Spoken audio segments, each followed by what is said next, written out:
what inspires you to want to take up that responsibility? Was it something in your friendship that curated that, or that's just who you are? Ooh. So the first thing is, and I still tear up. She passed away in July. So next month is her anniversary. She's been gone for 6 years.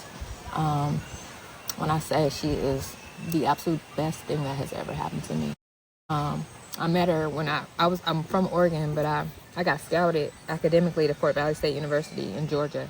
So here I was, 13, going to this program and then going to college and meeting her. And what struck me with her is she was so young. We were in a time management class together, and the professor was asking, what takes away your time? And she raised her hand and she said, well, some people have children. And I looked around and I'm just like, she can't be but 12 years old. She was so young. What you mean having a child? And so after class, I went up to her. She reminded me of my sister who had just had a child. So that's where and because she reminded me of my sister, and I'm so far away from Oregon, she felt like home, just hearing her and seeing her. And when I say she just took me in, she had a full apartment. She took me in, brought me to her house. She took me to her grandmother who lived in the country of the country. And it was just, if you had a friend like her, you would do it tenfold. She taught me how to love myself. She taught me how to be a mom. When I didn't have anybody, she was there. And one of the most profound experiences we had was I flew to Oregon back in 2017, December 23rd, 2017. And I was being a macho woman. I came back to surprise my family, and I slipped on black ice, and I broke my ankle on both sides. So I have screws on my right side, and I have 2 rods on my left side. And we were living in Texas at the time, but I was on vacation for Christmas in Oregon. And bypassing all the details, we get back to Texas, and I'm flying in a wheelchair with 2 kids and luggage and all that stuff. And Yolanda drove overnight, her and her husband, they had 4 kids at the time, to come see about me. Because she said I sounded depressed. We was talking on the phone. She's like, friend, you sound so depressed. So she just drove up, didn't even tell me, knocked at the door. I had ordered a little scooter. And I get up and crush to the door, and she's there. I open the door. I didn't even look in the peephole. I open the door, and then just her smile, she's just there. And I slammed the door because I'm just like, wait, what? You drove all the way from Georgia to come to Texas because you said that I was depressed or anything or whatever. But just the unconditional love that she always gave me. And it was nothing that I did for her, or so she said back then. But it was just me. She loved me because I existed.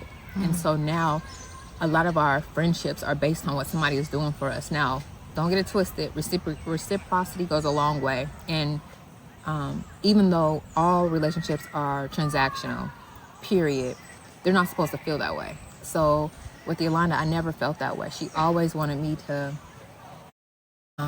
choose me. She was always an advocate. She never told me what to do, and she was younger than me too. But she gave me light constantly. In 2015, that was an intricate year for both of us because she almost passed away, and I would FaceTime her every day when she was in the hospital, and she would just tell me, you are keeping me alive. It's you keeping me alive. And so I know I don't live with many regrets, but the only regret I have is when I knew she wasn't doing well after she was in the hospital. It was not going during COVID and all that stuff, so I was nervous about flying back to seeing her, but I wish I could have seen her just one more time. So I know I probably won't ever have a friend like that ever again, but she gave so much to me that me moving to Georgia to look after her children in whatever capacity that looked like was the bare minimum, was the least that I could ever do. But then after moving there for a year, I bought a house 18 minutes away from them. And within a year of me moving there, her family moved an hour away. And that was the most profound lesson, because even though you're doing this for somebody else, for the goodness of your heart, everybody at the end of the day has to follow their heart. I don't care what it is. My kids have to follow their heart. I have to follow mine. And so I had to, once I realized that, I was okay to leave Georgia, because that was the whole purpose of me moving there, was to be support to the family. But once they, it didn't keep me bonded, and I'm not upset. There's no resentment. There's nothing, because no time is ever wasted. There's always some goodness into every situation, no matter what happens. even with my ex-husband. If I ever see him again, I don't want to, but if I ever see him again, I'm gonna shake his hand and tell him thank you, because I would never be the amazing woman that I am today had I not went through those dark, trying times.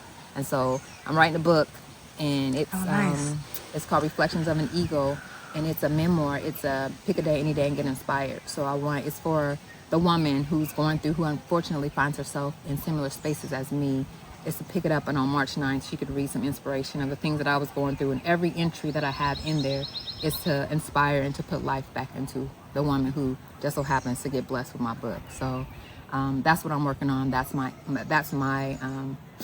my token to the world.